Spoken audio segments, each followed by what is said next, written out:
What would you do if the person you trusted most stripped away your entire future? My father emptied my $175,000 college fund to finance my brother's failed dreams, claiming women simply lack entrepreneurial vision. He left me to fend for myself, with nothing but a cracked laptop and a broken heart. But he underestimated one thing. Resentment is a powerful fuel. 7 years later, I'm running a $20 million cybersecurity empire, and today is the day I'm auditing his crumbling legacy into the ground. It's time to step out of the shadows. This is how I turned being invisible into my greatest weapon.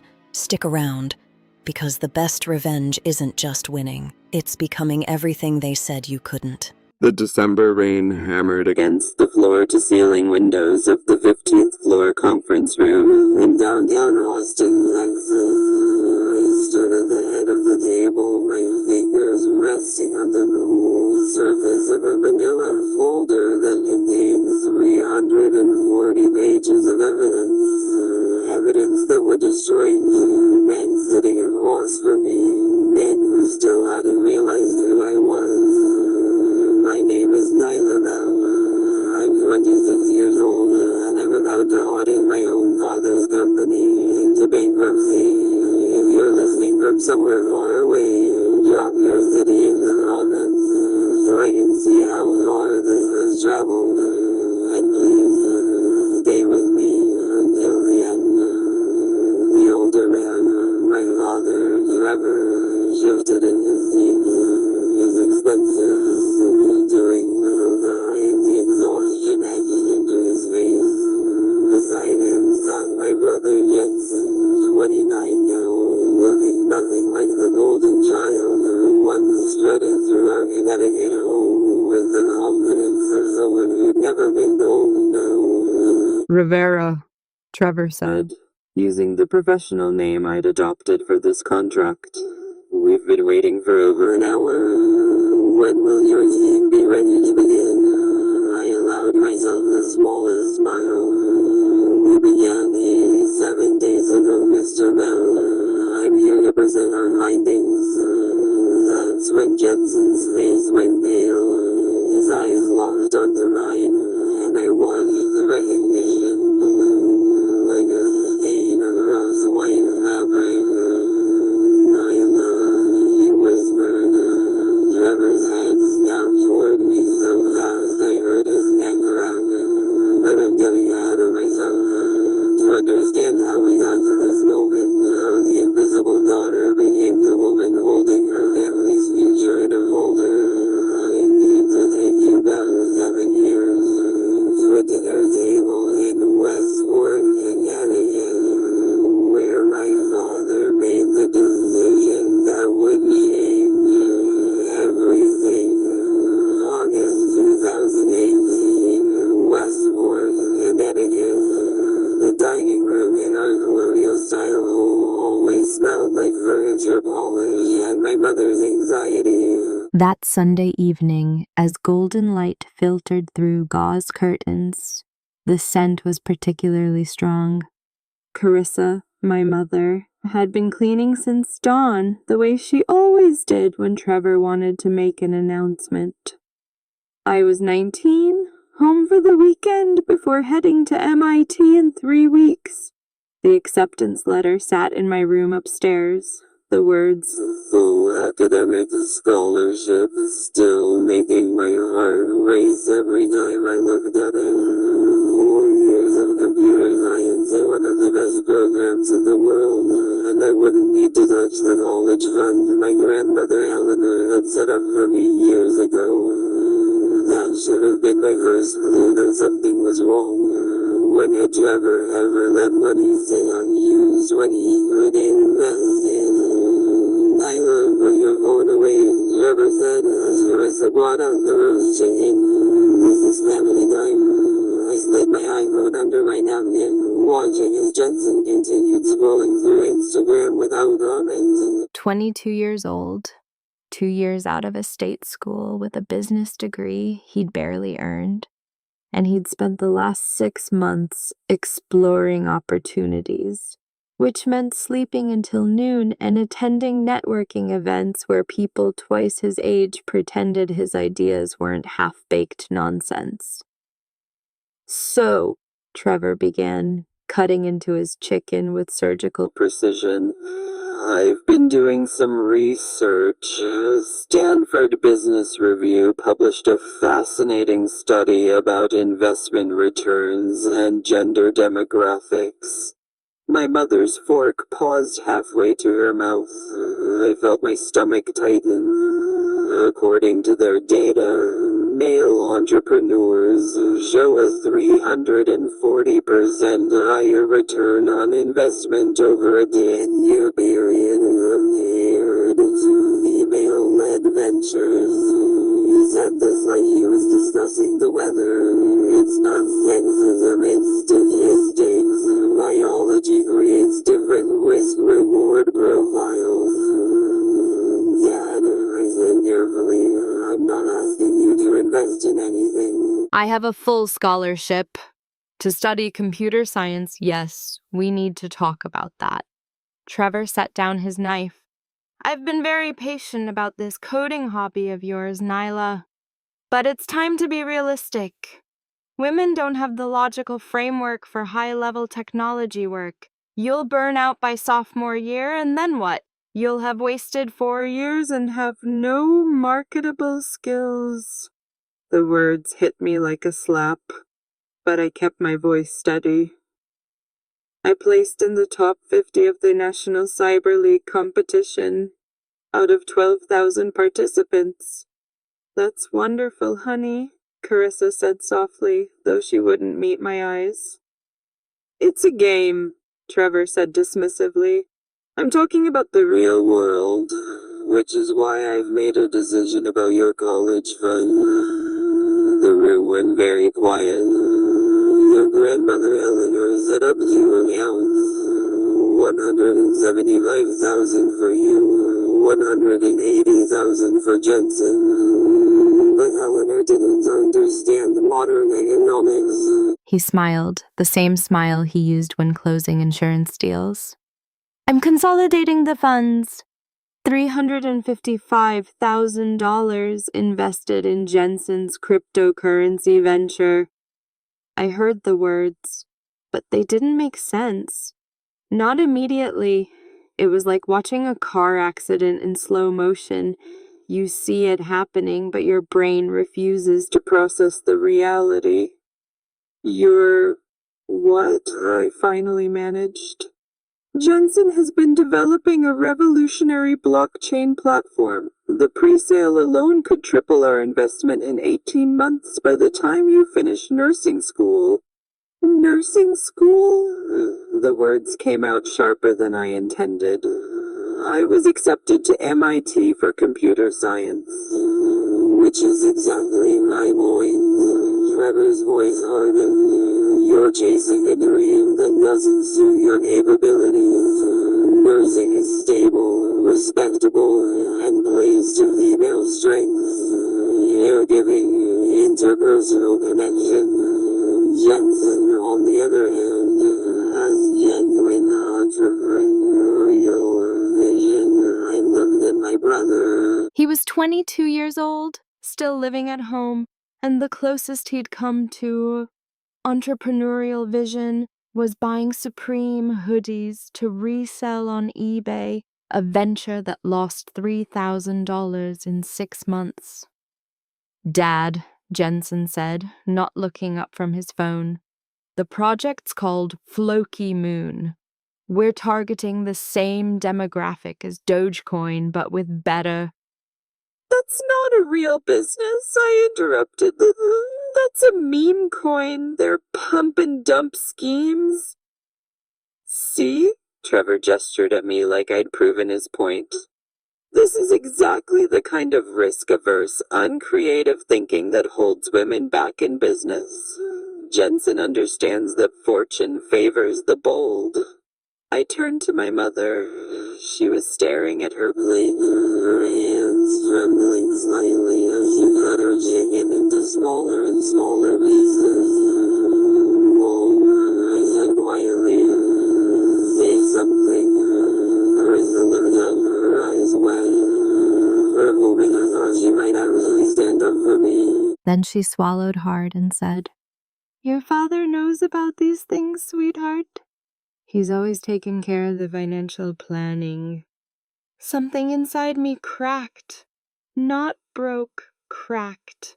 Like a frozen lake when the first warm day comes and you can hear the ice beginning to give way beneath your feet. "The money isn't yours to take," I said, looking directly at Trevor. "Grandmother set it up as a UTMA account. Legally, it belongs to me." Trevor's smile never wavered. "I'm the custodian, which means I have full authority to make financial decisions in your best interest until you turn 21. And I've decided that your best interest is served by investing in your brother's future, which in turn benefits the whole family. That's a breach of fiduciary duty." "That's a legal term you learned from a Google search," Trevor shot back. "You want to hire a lawyer? With what money? The $500 you made teaching coding to middle schoolers last summer." He had me, and he knew it. I was 19, 3 weeks from starting college with exactly $643 in my savings account. Taking him to court would cost thousands, tens of thousands, and I'd still be fighting for 2 more years until I legally took control of the account, by which time I knew with absolute certainty there would be nothing left. "I see," I said quietly, standing up. "Thank you for dinner." "Sit down," Trevor ordered. "We're not finished." "Yes, we are."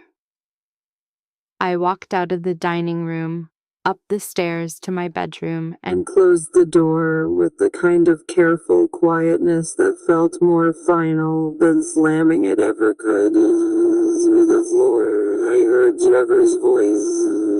"She'll thank me in 5 years when Jensen's a millionaire and she's got a stable nursing career.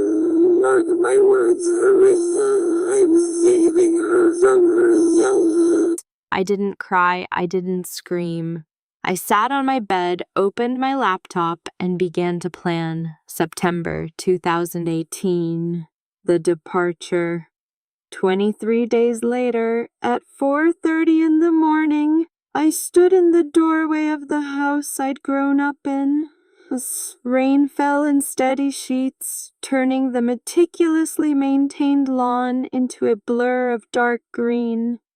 My backpack held everything I was taking: the laptop with the cracked screen, 3 changes of clothes, my MIT acceptance letter, and a photograph of grandmother Eleanor. The photograph was old, from before she got sick. She stood in her garden, hands dirty from planting tomatoes, smiling at the camera with the kind of fierce joy that came from doing exactly what she wanted, when she wanted, regardless of who disapproved. On the back, in her careful handwriting, she'd written, "Recipe box, basement behind the Christmas decorations." I got the message 6 months ago, right after she passed. At the time, I hadn't understood what it meant. Now, standing in the dark with my life reduced to what could fit in a 20-liter pack, I was starting to suspect. "Nyla," my mother's voice made me turn. Carissa stood at the bottom of the stairs, wrapped in a bathrobe that had been expensive 5 years ago and was threadbare now. Trevor didn't believe in replacing things that still functioned.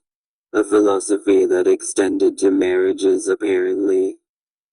"I'm not here to stop you," she said quietly, moving closer. "I'm here to give you this." She pressed an envelope into my hands. Old, yellowed at the edges. The kind my grandmother used to use before everyone switched to digital everything. It's $500, Carissa whispered. I've been saving from the grocery money for 3 years. It's not much, but my throat goes tight. You don't have to. Yes, I do. Her voice cracked. I should have stopped him at that dinner table. I should have stood up and said that what he was doing was theft, was cruel, was... She stopped, pressing her fist against her mouth. But I didn't, because I've been letting him make every decision for 25 years, and I've forgotten how to use my own voice. I wanted to tell her it was okay, that I understood. That fear was a reasonable response to a man like Trevor, but it wasn't okay, and we both knew it. There's something else, Carissa said, pulling a business card from her robe pocket. This was tucked inside the envelope. When I found it in Eleanor's desk after she died, I think she meant for you to have it.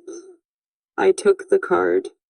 Heavy stock, embossed lettering, Rachel Morrison, attorney at law, estate planning and trust litigation. Eleanor left you something. My mother continued. She told me 2 days before you passed. She said, when Trevor shows who he really is, make sure Nyla knows about the recipe box. Chris's hands were hanging. I didn't understand them. But she knew.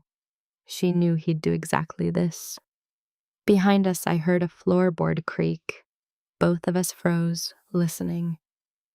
But the house remained silent, except for the sound of rain and Trevor's distant snoring. Go, Carissa said, gripping my shoulders. Don't ever come back to ask for anything from him. Don't give him the satisfaction of knowing he broke you. She pulled me into a fierce hug. Eleanor used to say that strength isn't about making noise. It's about surviving quietly until you're ready to roar. Remember that. I nodded against her shoulder, unable to speak. And Nyla? She pulled back, looking me directly in the eye. When you do roar, and you will, make sure they hear you all the way to hell. Then she turned and walked back up the stairs, disappearing into the darkness of the house like a ghost returning to her haunting. I stood there for another moment, rain soaking through my jacket, the envelope clutched against my chest. Then I walked to my car, a 12-year-old Honda Civic that Trevor had generously allowed me to keep. I drove away from Westport and out again. I didn't look back, not because I was being dramatic, but because I was afraid that if I did, I'd see my mother watching from an upstairs window and I wouldn't be able to leave her there. October 2018, Boston, Massachusetts. The recipe book, the basement of my grandmother's house smelled like mildew and mothballs and Christmas. The new owners, a young couple with a toddler, had been understanding when I explained that I needed to retrieve something my grandmother had left me. They'd let me into the dusty space without question, probably assuming I was after some sentimental jewelry or a will. I found the recipe box exactly where Eleanor said it would be, wedged behind 3 plastic bins of ornaments covered in dust that suggested no one had touched it in years. It was wooden, hand-painted with faded strawberries, the kind of thing you'd find at a yard sale and mistake for trash. I opened it with shaking hands. Inside were index cards filled with Eleanor's handwriting, chocolate chip cookies, beef stew, apple pie, recipes I remembered eating at her kitchen table while she told me about the coding languages She learned in the 1970s when computers were the size of rooms and women in tech were treated like fascinating zoo animals. Beneath the recipes, a USB drive, and beneath that, a letter. I sat on the concrete floor of that basement, surrounded by other people's Christmas memories, and read my dead grandmother's words. My dearest Naila, if you're reading this, it means whoever has shown his true colors. I wish I could say I'm surprised, but I'd be lying. He did the same thing to your mother 25 years ago. Took her bookkeeping career away. Convinced her she wasn't smart enough for finance, made her economically dependent on him until she forgot she'd ever been capable of independence. I've watched you code since you were 12 years old. I've seen the fire in your eyes when you solve problems Your brother can't even comprehend. I've watched Trevor systematically try to extinguish that fire, the same way his father tried to extinguish his. Yes, you read that correctly. This is a generational pattern. Ask your mother about Grandpa William and Uncle Richard sometime. History doesn't repeat, but it sure as hell rhymes. On this USB drive, you'll find documentation of a trust I established 3 years ago. $45,000 for my estate, liquidated and converted into an account in your name only. Non-union, non-custodial, yours. Trevor can't touch it, no matter how creative his lawyers get. I know what you're thinking. 45,000 isn't enough for MIT. You're right, but you're smart enough to get Scholarships, and you don't need a 4-year degree to build what I know you're capable of building. Here's what I suggest. Take that money and learn a trade. Not nursing, not any of the suitable careers Trevor will push you toward. Learn cybersecurity, forensic accounting, digital investigation. Learn the skills that will let you see through lies and financial manipulation. Because someday, Nyla, you're going to destroy him. Not with violence, not with screaming, with evidence, with logic, with the very analytical skills he says women don't possess. The USB also contains records. Every time Trevor withdrew from your UTMA account for family expenses since 2015, every time he transferred funds to cover Jensen's credit card debt, every time he treated your inheritance like his personal ATM, it's all there, documented, dated, admissible. Rachel Morrison has copies. She's waiting for your call. Use it when you're ready. Not before. Because revenge served cold isn't just more satisfying, it's more devastating. I love you, I believe in you, and I'm sorry I won't be there to see you become everything Trevor said you couldn't. With all my heart, Grandma, P.S.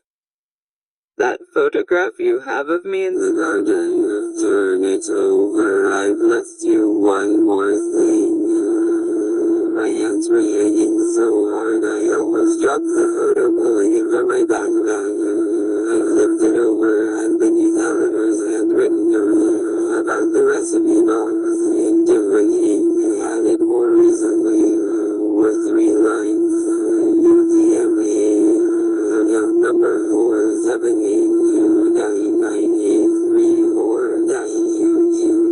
478-993-4-2293. Custodian Trevor Bell, breach of fiduciary duty document. See folder evidence on USB. I plugged the USB drive into my laptop right there on that basement floor. The files were meticulously organized. Trust documents. showing the $45,000 in an account at a credit union in Vermont, set up in 2015 with me as the sole beneficiary.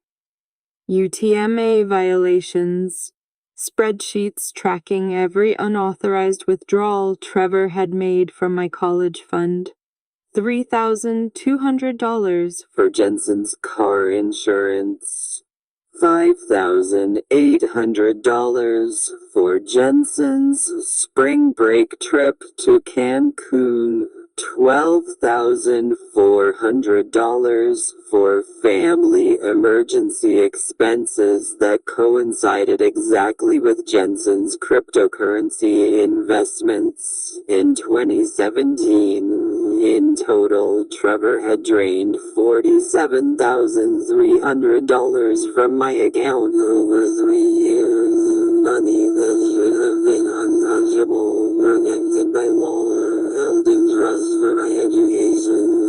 Eleanor had documented everything, bank statements, email exchanges where Trevor explained away the withdrawals to the account administrator, even a recording audio file dated March 2016 of Trevor on the phone. Look, it's my daughter's money, but I'm the custodian. She's 16. She doesn't need it right now, and her brother has an opportunity that could benefit the whole family. I'll replace it before she turns 18. You have my word. He never did, of course. I sat there listening to my father's voice, confident, persuasive, completely unconcerned with the fact that he was stealing from his own child, and felt something shift inside me. Not the crack I'd felt at the dinner table. This was different. This was freezing, crystallization, every warm, soft, forgiving part of me turning into something harder, sharper, more dangerous. I called Rachel Morrison the next morning. I wondered when I'd hear from you, she said after I introduced myself. Eleanor told me to expect your call, though she hoped it wouldn't be necessary. I'm sorry it was. Can we sue him? I asked. For the UDMA violations. We could, but lawsuits are expensive and Trevor would drag it out for years. By the time we won, you'd have spent more on legal fees than you'd recover. She paused. Eleanor's advice was to let him think he got away with it. Let him get comfortable. Let him make bigger mistakes. And then, when you're in a position of power, remind him that you never forgot. That could take years. Good things usually do. I heard the smile in her voice. In the meantime, I suggest you access the trust fund, get yourself set up in Boston, and learn every single thing you can about catching people who think they're too smart to get caught. What if I'm not smart enough? The question came out smaller than I intended. Nyla, Rachel said firmly, your grandmother was one of the sharpest people I ever met. She saw something in you that scared Trevor badly enough to try to stamp it out. That tells me everything I need to know about your credentials. I entered the phone and opened my bank account tab. The Vermont credit union account was already linked to authorized by the trust documents. I transferred $5,000 to my checking account, enough to rent a room in Boston, enough to survive for a few months. The remaining $40,000 I left untouched.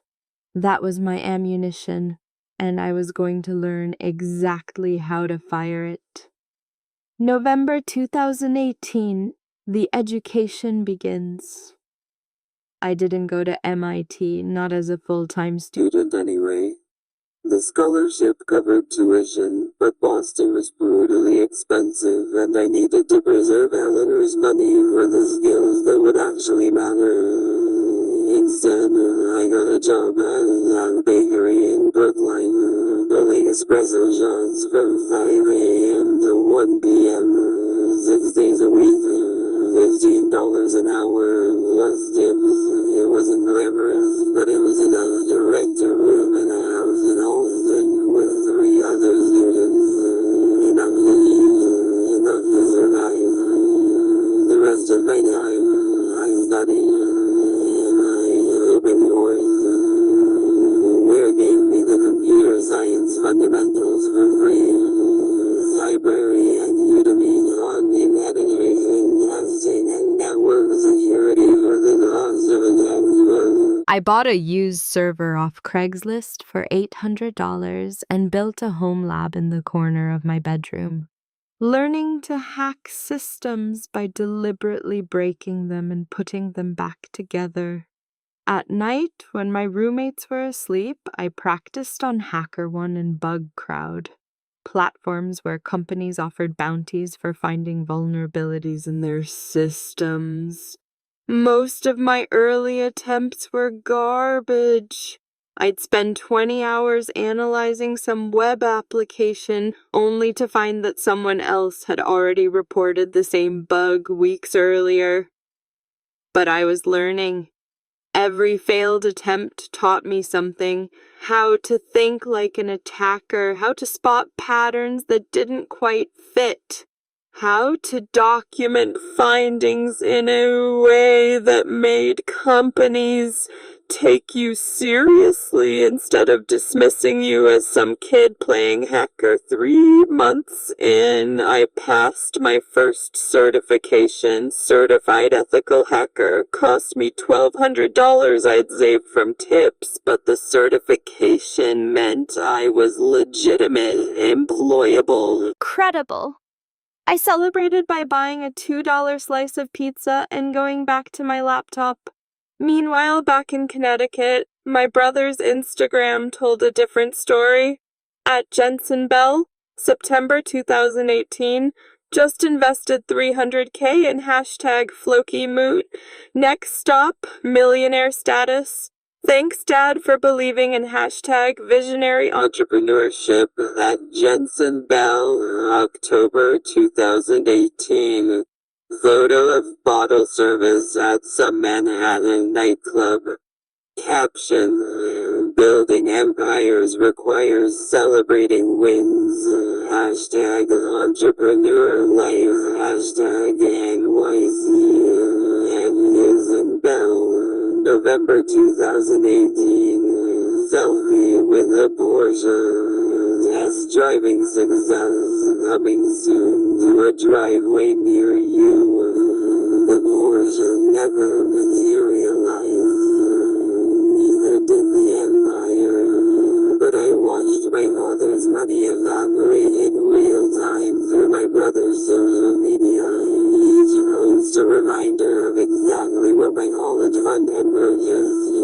22-year-old CEO and his father's delusion. I didn't comment, didn't like, didn't engage. I just kept grinding. March 2019. The hospital records breach. The breakthrough came on a Tuesday at 2:15 in the morning. I'd been analyzing MediChart EHR, a medical records management system used by over 2,400 hospitals across the United States, for 93 days. Not continuously, obviously.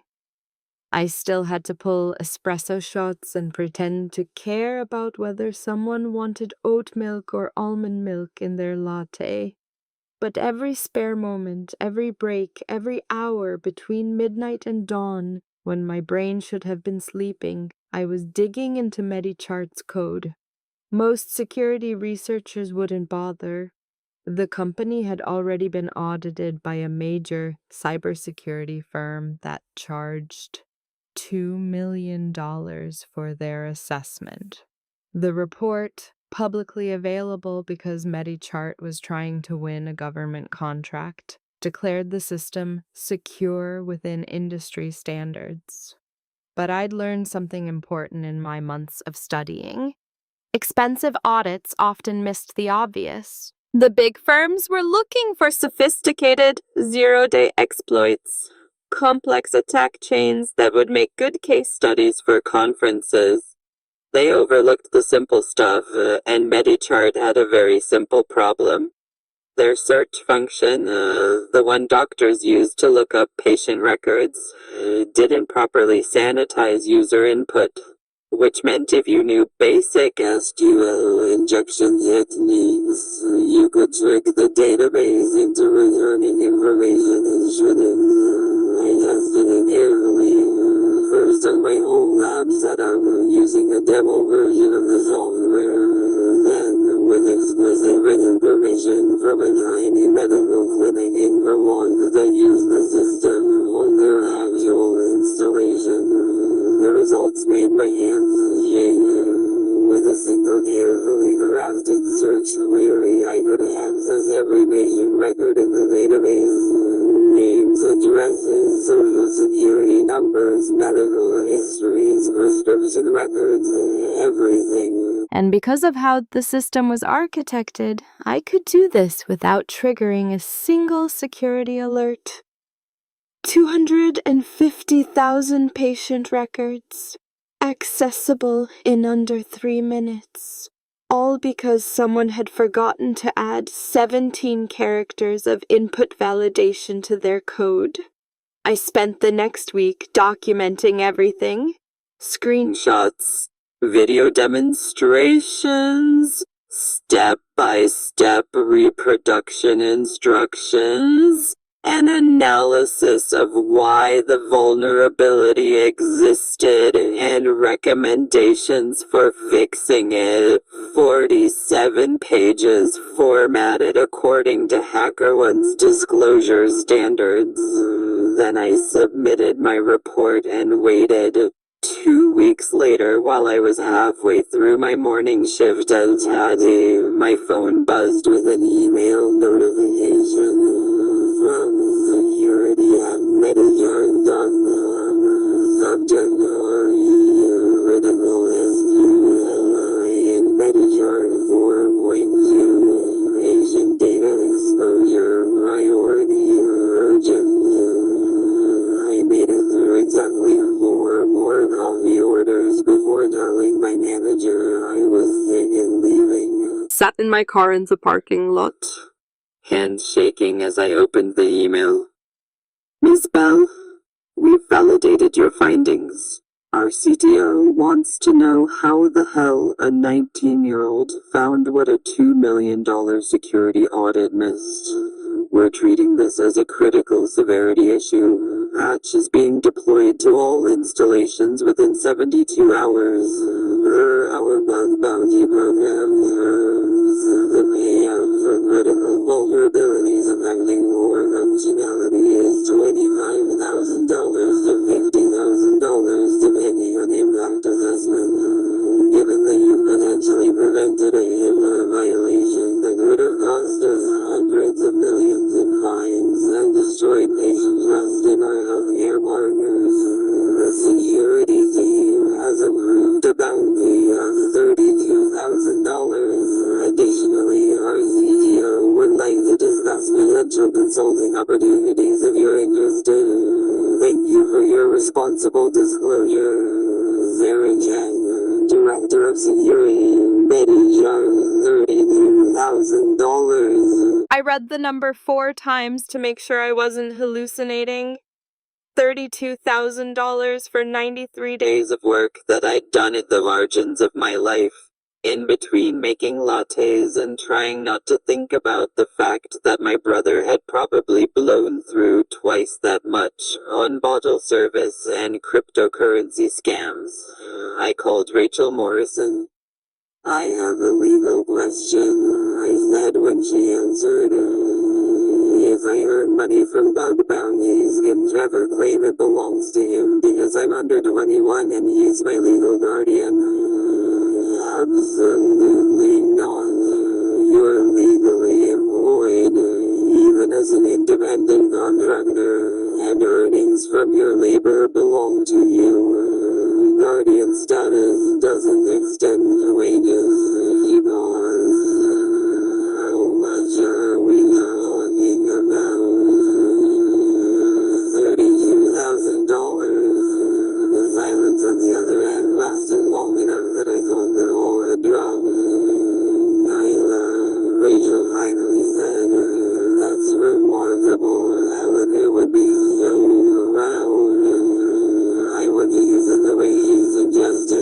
certifications, equipment, building skills that'll let me catch people like my father.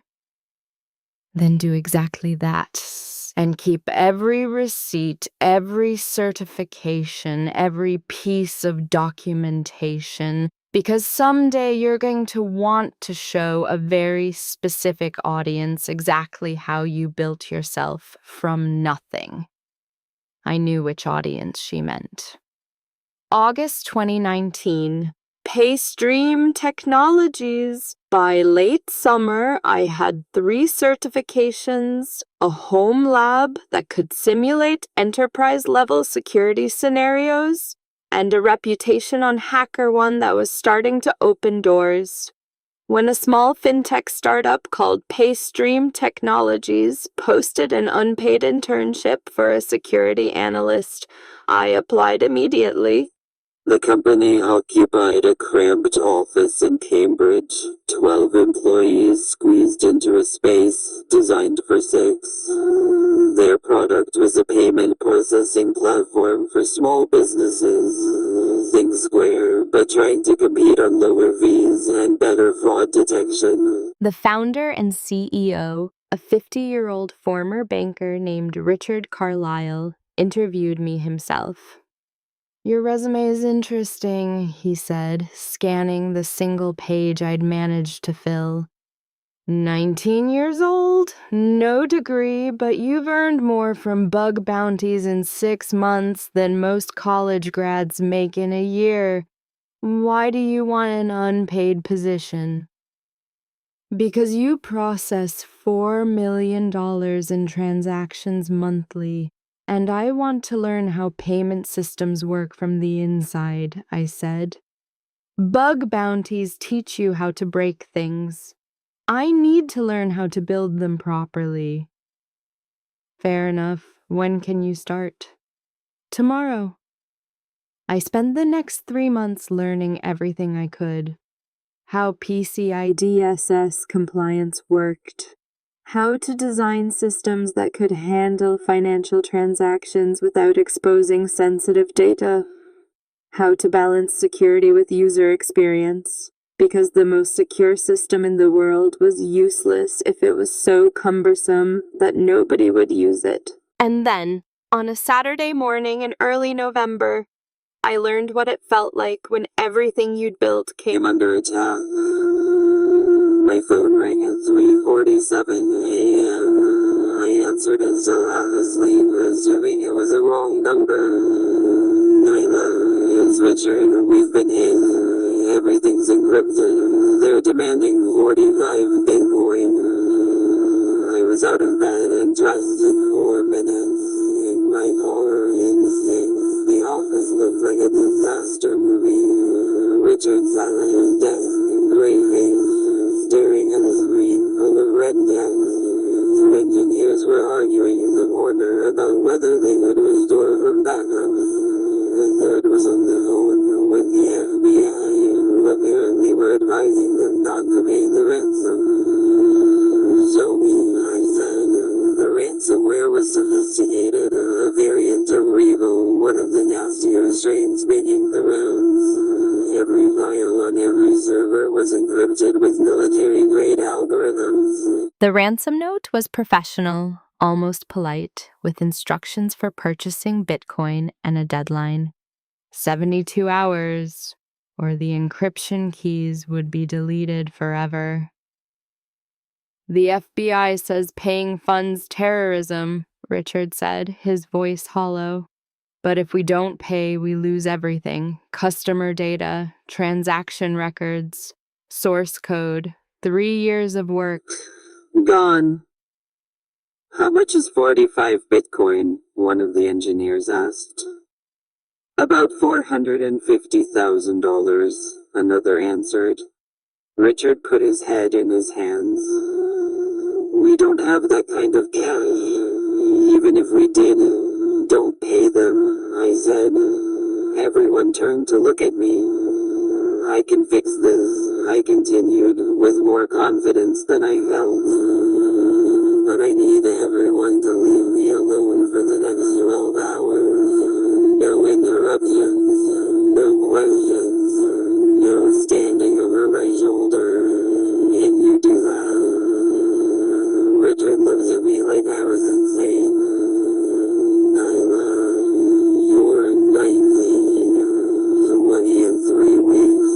and I've spent 6 months studying exactly this type of attack.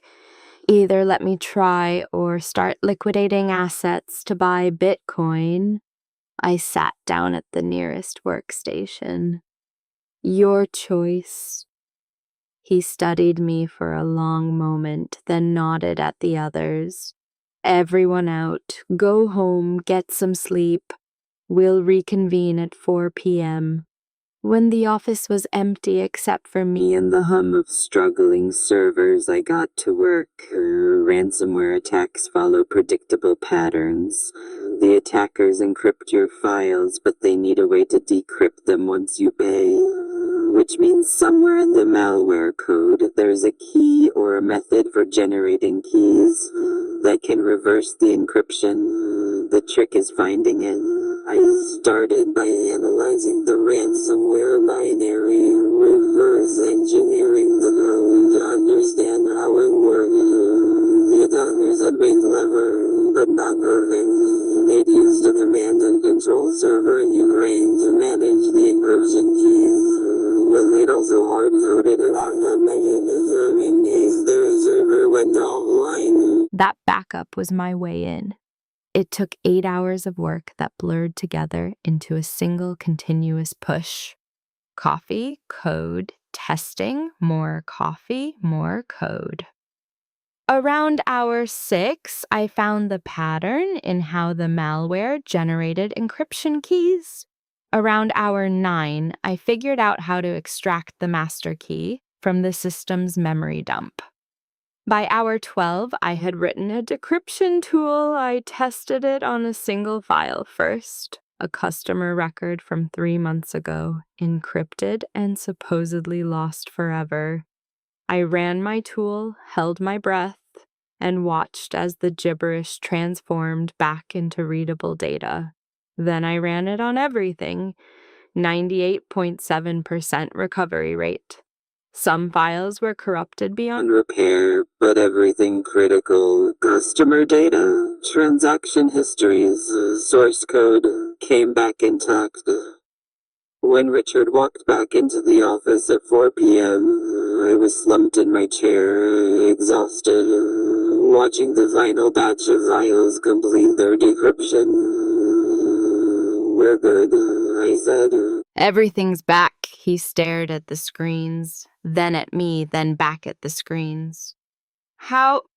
I documented Everything in a report. You'll want to file it with the FBI and your insurance company. Also, your backup system is garbage. You need to implement off-site backups with air-gapped storage, and your security monitoring needs. Nyla, He interrupted me, his voice strange. Who the hell are you? Before I could answer, the office door opened and a woman walked in. 40, black, wearing jeans and a leather jacket, carrying herself with the kind of casual authority that made everyone in the room instinctively defer to her. I'm looking for Richard Carlyle, she said. I'm Maggie Rivera, the security consultant. You told 6 hours ago I'm not here as fast as she stopped singing in the scene. Why does everyone look relieved instead of panic? Because someone already fixed it, Richard said, gesturing at me. The unpaid intern. Maggie Rivera turned her full attention to me, and I felt like I was being assessed by someone who could see through walls. you decrypted a Revel ransomware attack in 12 hours? 14 technically, but yes. By yourself? The office was empty, so yes. She walked over to my workstation, scanned the screens showing my decryption tool running, pulled up my documentation, read for 2 minutes in complete silence. Then she laughed. Who the hell are you? That's what I asked, Richard said. I'm the unpaid intern who just saved you $450,000, I said, too tired to be polite. And before you ask, yes, I documented everything. Yes, I have the forensic reports. No, I don't want a full-time job. Maggie's eyebrows rose. What do you want? The answer came out before I'd fully thought it through, but the moment I said it, I knew it was right. I agree. I want 15% of whatever company you're building. The room went very quiet. Excuse me, Maggie said. You're starting your own firm. I saw the Delaware LLC filing on your laptop screen when you walked in. It was visible for about 2 seconds, but that's enough. You're leaving consulting to build something of your own, and you need someone who can do what I just did. I met her eyes. I'm that person, and I don't want to be hired. I want to be a partner. For a long moment, nobody moved. Then Maggie Rivera smiled. How old are you? 20 in 3 weeks. Jesus Christ. She closed her laptop, pulled out a chair, and sat down across from me. Okay, let's talk. We went to a diner 2 blocks away. It was nearly 6 p.m. I hadn't eaten since the previous day.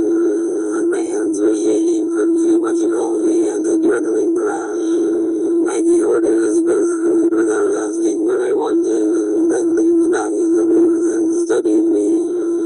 I'm going to tell you a story, she said. And then you're going to tell me yours, and then we'll figure out if this insane thing you just proposed has any chance of working. I nodded, too tired to do anything else. I spent 12 years at the NSA, Maggie began. Signals intelligence, cyber operations, the whole alphabet soup. I was good at it, really good. They promoted me fast, gave me high clearance assignments, told me I had a bright future protecting America's critical infrastructure. She paused as our food arrived, eggs and toast for both of us. Then I realized something. The government doesn't actually want to fix vulnerabilities. They want to hoard them, use them, turn security holes into weapons instead of hatching them. And I was part of that machine. So you left. So I left. Started consulting for private companies, helping them defend against the same attacks I used to help design. Spent 5 years doing that, charging stupid amounts of money to tell corporations things they should already know. And now I'm ready to build something different. What kind of different? A firm that actually gives a damn, that protects people instead of shareholders, that hires talent based on ability instead of degrees and connections. She pointed at me with her fork.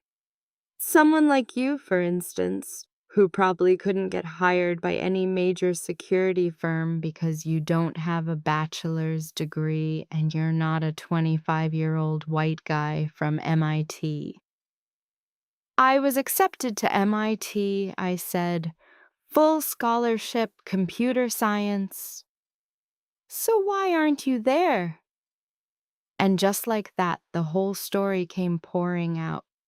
Trevor, the dinner, the stolen college fund, Eleanor's trust, the bug bounties, the certifications, all of it condensed into the length of time it took to eat scrambled eggs in a Boston diner while rain started falling outside. When I finished, Maggie was quiet for a long time. That, she finally said, is the most ruthlessly efficient origin story I've ever heard. You turned betrayal into fuel. I didn't have much choice. Everyone has choices. Most people choose to collapse. You chose to build. She pulled out her phone, opened a document.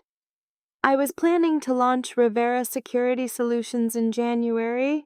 60% equity for me, 20% for a business partner, 20% for a technical co-founder I hadn't found yet. She showed me the screen. It was a Delaware LLC filing, just like I'd seen on her laptop. Here's my counteroffer, Maggie said. 25% equity for you. CTO title once we're officially operational. Salary starts low, $40,000, because we'll be bootstrapping for the first year. But you'll own a quarter of Whatever we build, what's the catch? The catch is you'll be working 80-hour weeks. The catch is you'll be building a company while everyone your age is getting drunk in college parties. The catch is we might fail and then you'll have sacrificed your early 20s for nothing. She leaned forward. And the catch is you'll be doing all of this while presumably plotting revenge against your father, which is emotionally exhausting and could compromise your judgment. It won't. You sound very certain. Revenge isn't about emotion, I said. It's about evidence, and I'm very good at collecting evidence. Maggie studied me for another long moment, then extended her hand across the table. 25%. We signed the operating agreement when you turn 21, so there's no guardian complications. Until then, you're a contractor. Deal? I shook her hand. Deal, but I have one condition. Of course you do. When we're successful enough that my father notices, and he will notice, I want to be the one who handles any business we do with Connecticut insurance companies. Something flickered in Maggie's expression. Understanding, maybe, or respect. When that day comes, she said, he's all yours. And Rivera Security Solutions officially launched on November 15th, 2019. 3 founding members, Maggie Rivera, CEO and Business Development, Derek Wong, former White Hat hacker, Maggie Rivera, NSA, handling security research, and me, 20 years old, CTO of a company that existed primarily on paper and in a shared office space in Cambridge. Our first office was 200 square feet in a co-working space, one corner of the office split 4 ways with a legal texture of a failed cryptocurrency venture that would collapse in 6 months. And the guy who claimed to be developing an app but mostly just played video games. We had $18,000 in the bank. Maggie's contribution. I kept Eleanor's money separate in reserve for emergencies and certifications. Our first client was Mainstream Technologies. Richard gave us a contract for $30,000 to do a comprehensive security audit and implement the Backup systems I'd recommended. It was barely enough to cover 3 months of minimal salaries and rent. Our second client was a medical supply company that found us through the MediChart disclosure. They wanted someone to audit their systems before they made the same mistakes. 25,000. By December we had 4 clients. By February we had 9. And then COVID-19 and the whole world changed. When offices closed and everyone went remote, cyber attacks tripled overnight. Companies that had spent years building secure on-premise networks suddenly had employees accessing sensitive data from a whole Wi-Fi network secured by passwords like password 123. Ransomware groups saw an opportunity and attacked everything in sight. Phishing campaigns exploded. Every Zoom meeting became a We worked from my apartment in Alston. All three of us crammed into my bedroom, turned office, wearing masks, frantically trying to help small businesses that were hemorrhaging money and couldn't afford to also lose their data. The calls came in constantly: a dental practice in Worcester, a law firm in Providence, a chain of physical therapy clinics. Medium-sized companies without security teams, suddenly vulnerable and desperate. We charged what we could afford to charge and still pay rent. Sometimes that was $15,000 for a month of work. Sometimes it was 5. We weren't getting rich, but we were building a reputation. The small firm that actually answered the phone, that didn't charge enterprise prices, that gave a damn about whether your business survived. By the end of 2020, we had 47 clients and revenue of $890,000. We moved into a real office in January 2021. Hired our first employees. 2 junior analysts fresh out of college who were willing to work for equity and experience. And through it all, I kept one eye on Connecticut. The breakthrough came from an unexpected place. A referral from MediChart, the company where I'd found my first major vulnerability, led to a meeting with Texas Medical Center, the largest medical complex in the United States. They had been hit with a sophisticated phishing campaign that had compromised 14 administrator accounts. We need someone who can trace the attack, assess the damage, and implement protections so it never happens again, the CEO told me over video call. Our cyber insurance requires an independent security audit before they'll renew our policy. What's your timeline? I asked. Yesterday, I flew to Houston the next day. Spent 72 hours working almost continuously, analyzing email logs, tracing IP addresses, identifying the attack vector, interviewing staff about suspicious communications. The threat actors were good, a Russian APT group that specialized in healthcare targeting, but they'd made mistakes. Everyone makes mistakes. I found all 14 compromised accounts. Identified 2 additional accounts they'd accessed but not fully exploited. Traced the attack back to a single phishing email that had spoofed the CEO's address, convincingly enough to fool even careful users. Then I rebuilt their entire email security infrastructure, implemented multi-factor authentication, trained their staff on recognizing social engineering. The monitoring system that would flag suspicious login patterns in real time. The contract was worth $340,000, more than we'd made in all of 2020. More importantly, it put us on the map. A month later, the Wall Street Journal ran a profile. The 22-year-old CTO protecting America's hospitals. The article talked about the ransomware incident, the bug bounties, building a security firm during a pandemic. It painted me as a self-made success story. What it didn't mention was where I came from, who I was running from. The college fund had been stolen to feed someone else's delusions. I told the journalist that my past was private and she'd respected that, but I knew eventually someone would connect the dots. Someone would search Connecticut and find whoever's company. I wanted to be ready when they did. By late 2022, Rivera Security Solutions had outgrown Cambridge. We needed to be closer to major clients in a city with lower taxes and better talent pipelines. Maggie proposed to Austin, Texas. No state income tax, close to our healthcare and energy clients, she said during a partners meeting. And Texas has been getting hammered with ransomware attacks on municipal systems. There's work there.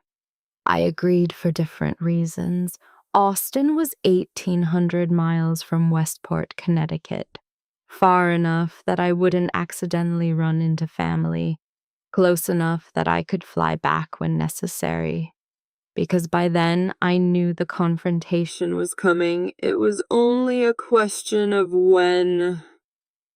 We leased office space on Congress Avenue, 1,200 square feet initially, expandable to 4,500. 15th floor, floor-to-ceiling windows overlooking the city. Professional, legitimate, the kind of office that signaled we weren't kids playing startup anymore. Revenue for 2022 and 4.2 million for 2023, 8.7 billion. I bought a modest condo in East Austin, $380,000, paid in cash for my equity distributions. I could have afforded something bigger last year. But I'd learned from watching my brother that expensive things were just expensive prisons. I drove a Honda Accord. I wore suits from Nordstrom Rack. I saved aggressively and invested conservatively because I knew that one day I'd need resources for something more important than luxury. It came at 2:17 a.m. I was working late reviewing a proposal for a cryptocurrency exchange that wanted us to audit their cold storage protocols. My phone buzzed with a notification I'd muted years ago but never fully blocked. Instagram. DM from @JensenBell. I stared at the notification for a full minute before opening it. Nyla, it's Jensen. I know we haven't talked. I know you probably hate me. I need help. Dad's company is in trouble. He won't admit it, but I think it's bad. Can we talk, please? Below that, sent 3 hours earlier. I'm sorry for everything. I know sorry doesn't fix anything, but I needed to say it. I didn't respond. I sat there looking at my brother's profile picture. Still the same confident smirk from 6 years ago. Though the photo looked older now, like he'd stopped updating his carefully curated life. His recent posts told a different story than the bottle service and luxury cars of 2018. The last public post was from 8 months ago, the sunset. No caption. Before that, sporadic photos of coffee shops and generic motivational quotes. The golden child, I'm not quiet. 2 weeks later, an email arrived from Carissa. Subject line, I'm worried about your brother. I read it 3 times. Honey, I know you have every right to ignore this. But Jensen is not doing well. The investments all failed. Every single one. And now I think he's been taking money from your father's business to cover debts.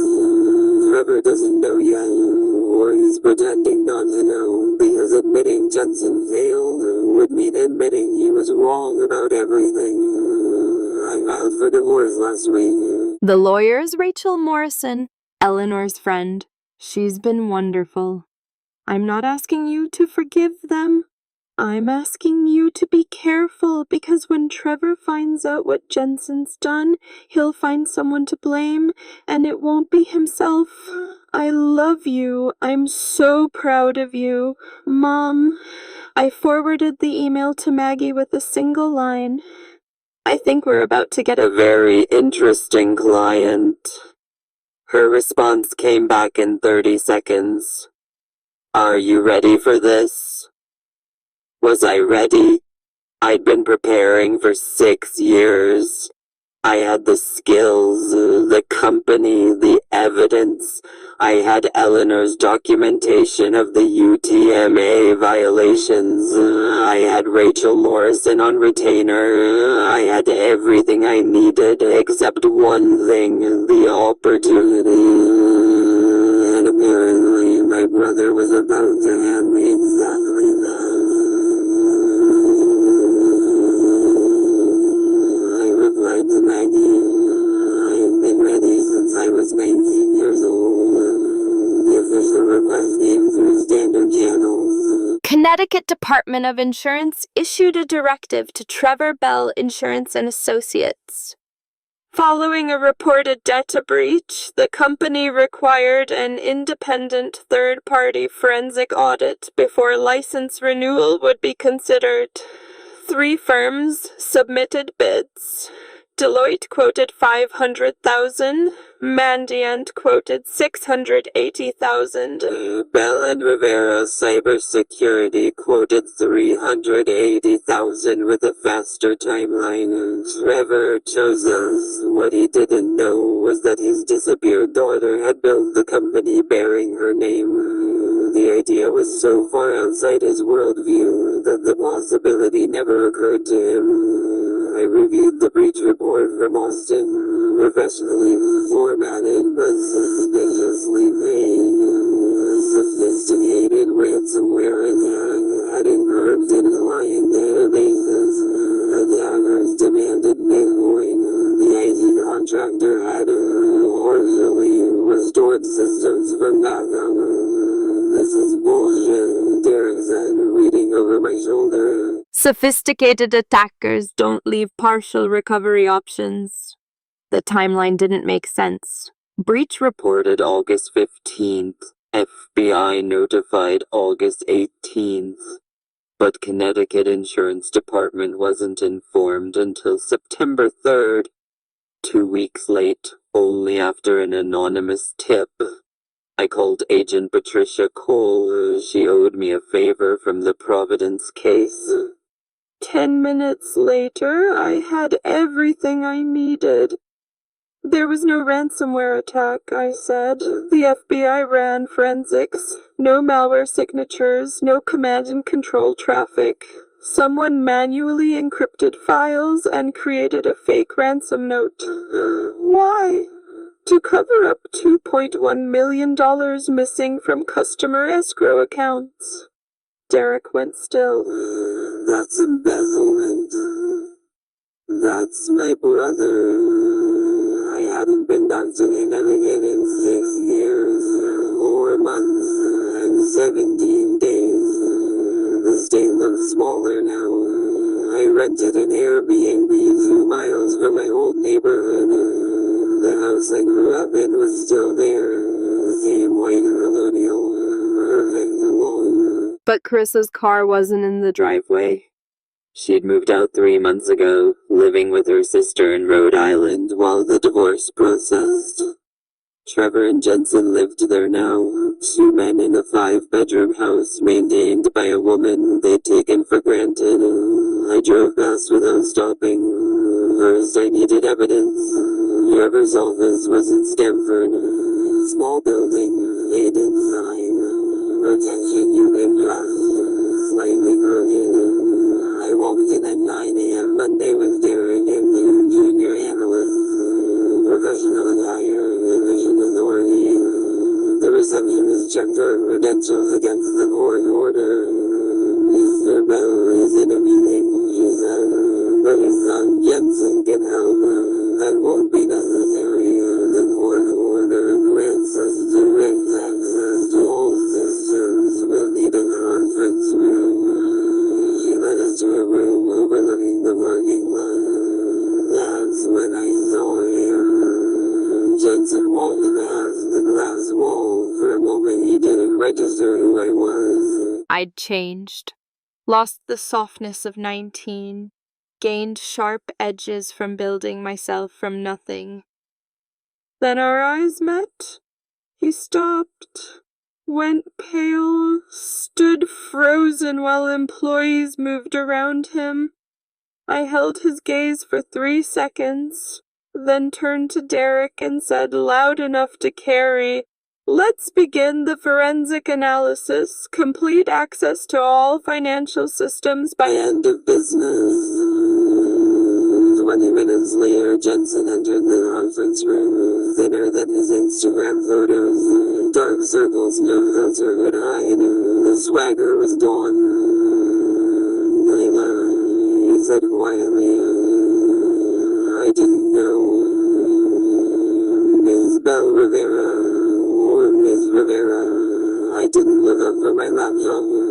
We're here professionally, Mr. Bell. Right, professional. He's uninvited. I know things between us. Mr. Bell, I need access to all servers, financial records, email communications, and transaction logs from January 2023 to present. Voluntarily, or should I involve state police? Voluntarily, I'll get whatever you need. Excellent. Escrow account records, 24 months, within the hour. Does Dad know you're here? Number Trevor Bell was copied on all communications. If he didn't read them, that's not my concern. I opened a new file. The records? He stood, paused at the door. I tried reaching out in March. I sent a message. I received it. I chose not to respond. Now, the records. He left without another word. Derek waited until the door closed. High school, professional, but my hands shook as I opened the first files. The font was elegant in its simplicity. Over 18 months, Jensen created JB Ventures, LLC. Submitted invoices for consulting services, vague enough to be plausible, expensive enough to matter, 200,000 here, 300,000 there. Money came from customer escrow accounts, funds held on behalf of clients protected by law, untouchable except for legitimate business expenses. Jensen had touched them anyway. Layer 1, obvious. Fake invoices, shell company, easily traced transfers. Layer 2, disturbing. Trevor had authorized 43%. His digital signature on withdrawal authorizations, budget amendments, board resolutions approving Jensen's strategic investments. He'd known, maybe not the full extent, but enough. Layer 3 made me sick. Email from November 2023 from Trevor Bell to Jensen Bell. Subject, review for capital needs, son. I don't fully understand these blockchain terms, but I trust your vision. Your sister never had your entrepreneurial instinct. She'd be working some dead-end coding job if I'd wasted money on her education. You're going to make us millions. Take what you need from you for Razor. Don't tell your mother I read it 3 times. 11 p.m. Office empty. Derek gone. Trevor hadn't just stolen from me once. He'd been so certain he was right that he'd enabled Jensen to steal from hundreds of others, while congratulating himself on saving me from my own ambition. My phone buzzed. Derek, you okay? Found what we needed. Going to break him. I needed the basement backup tapes for complete evidence. The house looked worse up close. Peeling paint, overgrown patches, decay from when the person who cared about appearances left. Front door unlocked. Inside, old coffee, neglect, dishes in sink, mail piled everywhere. Dusty photos trapped in the past. I went to the basement. Server humming among Christmas decorations and forgotten furniture. I connected my laptop, imaging backup tapes. While files copied, I looked around. Boxes in Carissa's handwriting. Holiday ornaments. Trevor's college papers. One box in the back corner. Dad's personal. Do not open. I opened it. Letters yellowed with age. trusted Trevor from William Bell. My grandfather died when I was 7. First letter, March 1989. Trevor, I've decided to give your brother Richard the $50,000 I've been saving for your college fund. He's starting a construction business and needs capital. You're smart. You'll get scholarships. Richard has vision to build something great. Don't be bitter. It's what fathers do. Invest in the child with most potential. Dad. I sat on concrete floor holding the letter. Another 1992. Trevor, Richard's business failed. I lost everything for retirement. Your mother left me, but I stand by my decision. Real men take risks. You took the safe route with that insurance job. No vision, no ambition. You'll never understand what it takes to build something meaningful. Dad. More letters, years of them. Grandfather William systematically destroying Trevor while claiming it was for his own good. Choosing the golden child. Investing everything in potential that never materialized. Blaming Trevor for being cautious. Risk-averse, practical, the exact same words Trevor used on me. I understood then. Not forgiveness. Understanding isn't forgiving. But I saw the shape of the wound passed down like genetic disorder. Grandfather William broke Trevor. Trevor broke Jensen. Both tried to break me. The difference, I refused to stay broken. I photographed every letter, uploaded to encrypted cloud storage, put the box back exactly where I found it, then took the backup tapes and left. I scheduled it for 7 p.m. Wednesday. After hours. Empty office, just Trevor, Jensen, and me. I arrived first, set up laptop, connected to projector, loaded the presentation, 340 pages distilled into 30 slides that would destroy everything Trevor built. Trevor arrived 7 sharp, walked in like he owned the place, which technically he still did, though not for long. He saw me and stopped. Father and daughter, strangers sharing DNA. Nyla, he said, voice different, smaller, older. I didn't realize the company name. Please sit, Mr. Bell. I gestured to the chair. We have much to discuss. Jensen came in behind him, looking like he might vomit. When both seated, I dimmed lights and started the presentation.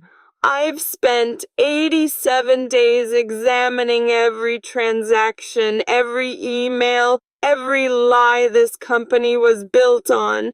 First slide, network diagram showing money flowing from customer escrow to JB Ventures.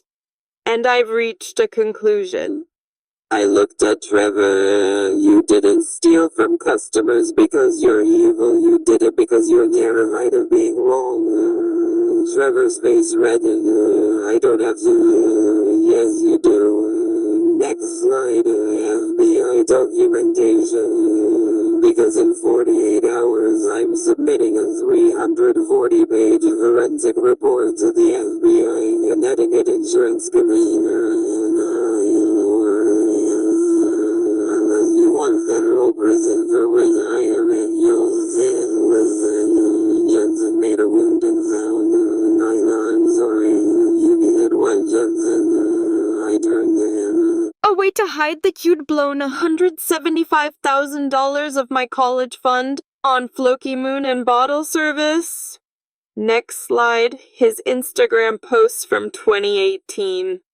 You spent my future on Porsche test drives and Manhattan nightclubs. When that money ran out, you forged Dad's signature to steal from customers. Next slide. 14 forged authorization documents, each with Jensen's digital fingerprints. $2.1 million embezzled over 18 months. Wire fraud, mail fraud, misappropriation of fiduciary funds. 5 to 10 years per count. I've documented 47 separate violations.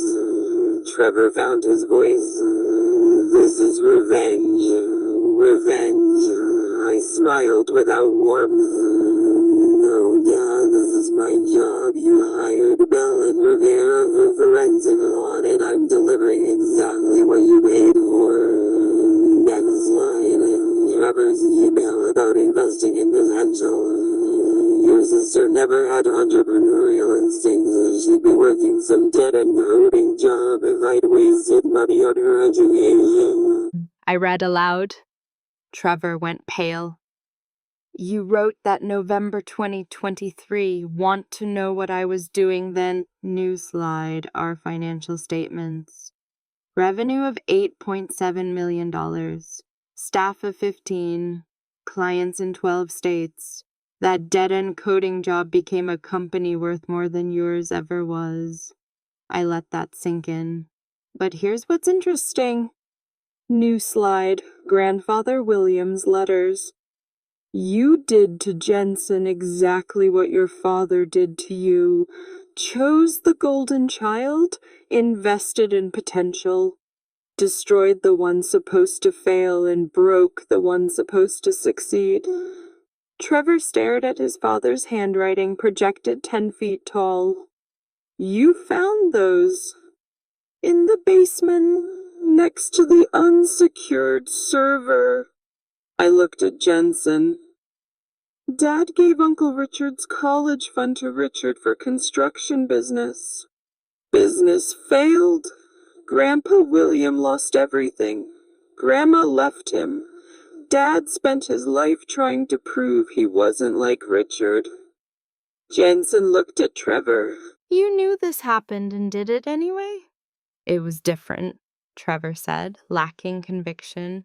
It was identical, right down to rationalization, investing in potential, helping the entrepreneurial child, protecting the weak one. I closed the laptop. You became the man you hated, destroyed Jensen the same way Grandpa destroyed you. Silence, except for building ventilation. But unlike Grandpa, I'm giving you a choice. I slid a folder across the table. Option 1. I submit full report. FBI presses charges. You both face 5 to 10 years. Company dissolves. Customers sue. You lose everything. Trevor reached for the folder with shaking hands. Option 2. Sign these tonight. Anxiety 1. Voluntary surrender of insurance license. Trevor retires. No criminal charges if full restitution made. Guilty pleas of civil fraud. Jensen accepts probation. Permanent ban for financial services 3. Divorce settlement for Carissa. 60% assets plus alimony 4. Repayment plan? $2.1 million over 10 years through asset liquidation by gag order. Neither discusses Nyla or Bell and Rivera publicly. If you sign, I'll recommend minimal sentencing, probation instead of prison. You'll be broke and unemployed, but free. And if we don't, then I'll show no mercy to people who waste potential. Jensen was crying, silent tears. I never wanted this. I couldn't fail. If I failed, I'd be nothing. You'd be me, the disappointment. I looked at him, voice softening slightly. But you were never nothing, Jensen. You were never given a chance to figure out who you actually were beneath Dad's expectations. Trevor's hands shook, reviewing documents. This is everything. The house, business, reputation. You stole $175,000 from me 7 years ago tonight. I'm taking something more valuable. The illusion you were ever right about me. I stood, buttoned my throat. You have until 9 a.m. tomorrow to sign and return these to Rachel Morrison. If I don't receive them, FBI gets full report at 9:01. I picked up my laptop. Goodbye, Dad. Mom's lawyer will contact you about the house. Jensen, there's a coding boot camp in Hartford. Derek knows the director. If you want to earn something instead of inheriting it, call him. I walked to the door, paused without turning. By the way, I never needed your permission to succeed. I just needed you to get out of my way. The door closed with a soft click. Documents arrived at Rachel Morrison's office, 8:43 a.m. Both signatures, no amendments. Trevor surrendered his license March 2nd. House sold for $1.2 million in May, barely covering first restitution installment and Carissa's settlement. Jensen pleaded guilty March 15th. 3 years probation, 400 hours community service, permanent financial services ban, no jail time for cooperation. I went back to Austin and kept building. In May, my phone rang, Connecticut area code. Hi, Mom. Honey, Carissa's voice was lighter. Divorce is final. Got the papers this morning. How do you feel? Like I can breathe for the first time in 30 years. She laughed genuinely. I bought a house. 3 bedrooms in Rocky Hill. Mine. My name on the deed. I'm proud of you. I'm proud of you, Nyla. Would you consider hiring me? I blinked. Mom, you haven't worked in 25 years, I know, but I was a bookkeeper before your father. I was good. I've spent 3 months taking courses, getting recertified, learning modern software. Her voice steady. I'm not asking for charity. I'm asking for a chance to prove I can still do this. I thought about Eleanor, about breaking cycles. We're opening a second office in New Haven. I need a CFO I can trust. Someone who understands numbers now, stories, and stories matter. Salary is $140,000 plus equity. Silence. Then, I haven't earned. Mom, you survived 25 years of financial abuse and still saved $500 to help me escape.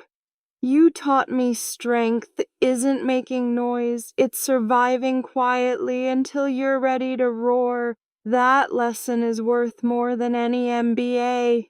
She started crying. You start June 1st. And Mom, no more apologizing for taking up space. Tuesday afternoon, email from jbell.dev@gmail.com. Subject, critical auth bypass in FundGuard API. Almost deleted it. Then opened the attached PDF. Technical security write-up, professional, detailed, vulnerability in FundGuard, a platform used by 4,000 small insurance agencies. Real vulnerability, critical severity, the kind letting attackers drain escrow accounts. Exactly the fraud Jensen committed manually. Signature, Jensen Bell, Junior Developer. However, Hartford Fintech Solutions, I called the number. Nyla, I wasn't sure you'd call. The bug report is solid. How did you find it? I've been learning. Actually learning. Voice quieter, more honest. Finished boot camp. Got a development job. Started studying security because I wanted to understand what you do, how you think. Why send this to me? Because it's right? He laughed painfully. I could have sold this on dark web for 50,000. Old Jensen would have. New Jensen doesn't want to be that person. I pulled up the vendor contact. I'm submitting this under both our names. Bounty will be 40 to 60,000. We split it. You use your half for victim restitution. Silence. You don't have to. I'm not doing this for you. Talent shouldn't be wasted because someone made mistakes. You found something real, did the right thing. That deserves acknowledgement. Thank you, and Nyla, are you happy? Did destroying Dad make you feel better? I thought about that. I didn't destroy him. I stopped letting him define me, and yes, I'm happy, not because he lost. Because I won on my own terms.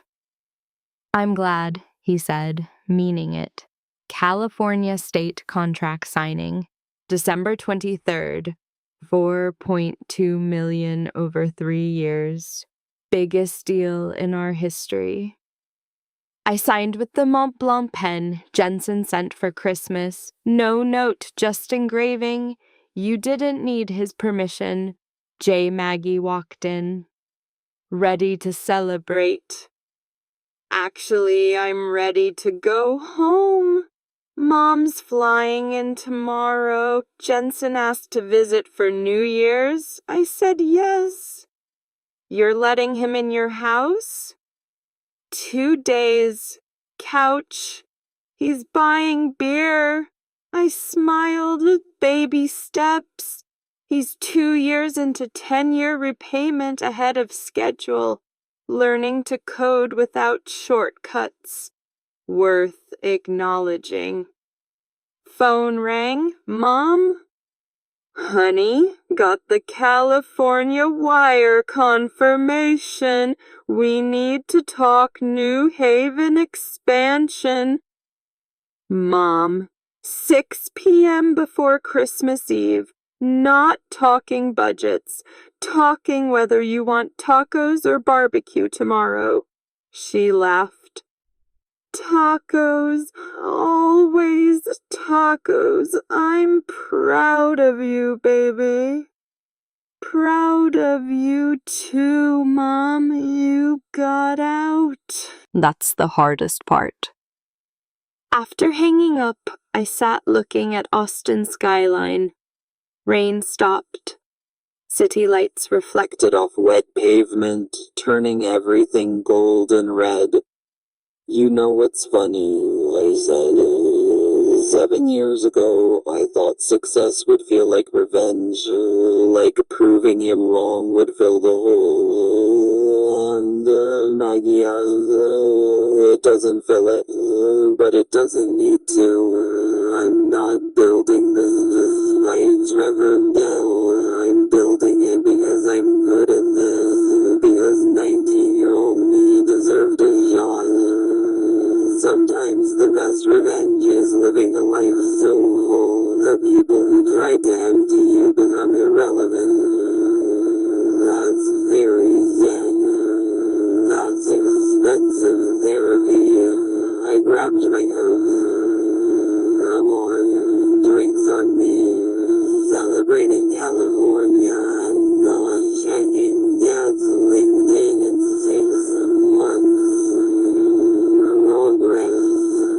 Damn right.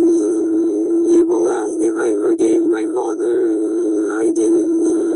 Forgiveness implies waiting for him to deserve it. I'm not about him. Not with anger, not me, just indifference. The opposite of love isn't hate. It's building a life so full that people who tried to empty you become irrelevant. Trevor Bell lives in a Bridgeport condo, works as consultant, $65,000 yearly. We haven't spoken since January 2025. He watches my interviews, never comments, never reaches out, but he knows. Jensen Bell is ahead on his 10-year repayment plan. Works as mid-level developer in insurance, specializing in fraud prevention. We have coffee every few months. The relationship isn't healed. Maybe never will be, but it's honest. Carissa Bell is CFO of Bell and Rivera Cybersecurity. Published memoir early 2026. The Silent Years became bestsellers, speaks at conferences about economic abuse and financial independence. At 57, bought her first car, has the Model 3. She's allowed nice things now. Me, Forbes 30 under, 30 in 2026.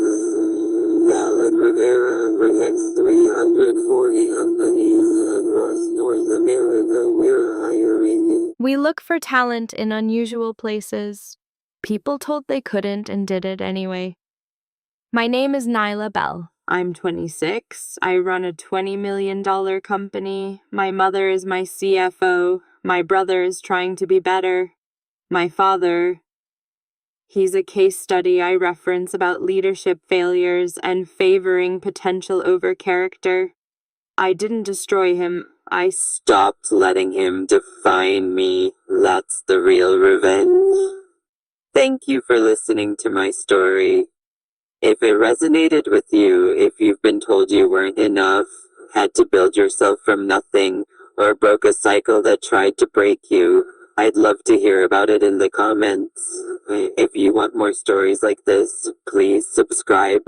The world needs to know that sometimes the invisible daughters become the most visible success stories. Stay strong, stay focused, and remember, you never needed their